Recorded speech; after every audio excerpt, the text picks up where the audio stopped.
Hello to everyone at the March for Life. It's a pleasure to speak to you from the beautiful Oval Office. That's where we are right now, the magnificent Oval Office. And thank you for turning out once again to show your extraordinary love and compassion for the unborn.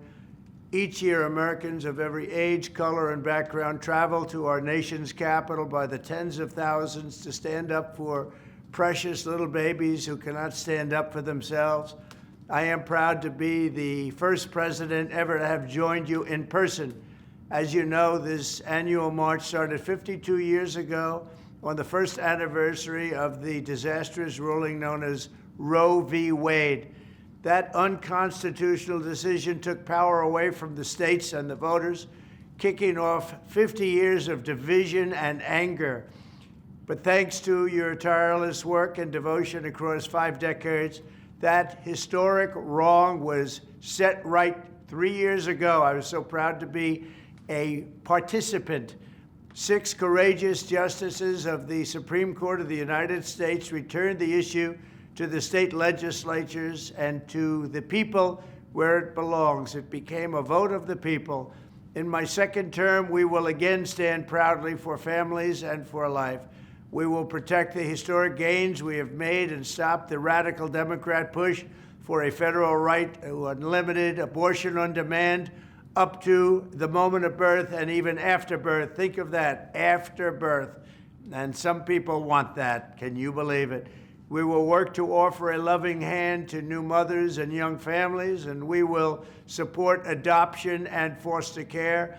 We will protect women and vulnerable children. Under my leadership, a reformed Department of Justice will finally investigate the radical left attacks on churches and crisis pregnancy centers, and we will bring perpetrators to justice. We will get them to justice one way or the other.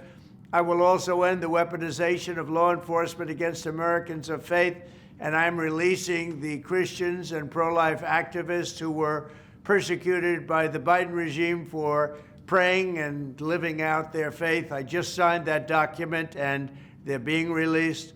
One such American was Paula Harlow. At 75 years old, Paula was sentenced to 2 years in prison after praying outside of a clinic. That's why she was sentenced to 2 years. That's what happened under the Biden regime. In her sentencing, the judge mocked her Christian faith while her husband pleaded to be thrown in jail with his wife, fearing she would die alone behind bars. This week, it was my honor to grant a full and complete pardon to Paula and many others who were the victims of this horrific weaponization. Never again will religious persecution be allowed to happen in America. To all of the very special people marching today in this bitter cold, I know your hearts are warm and your spirits are strong, because your mission is just very, very pure, to forge a society that welcomes and protects every child as a beautiful gift from the hand of our Creator. Thank you for never losing hope and never giving up. Thank you for your tremendous support. God bless you, and God bless America.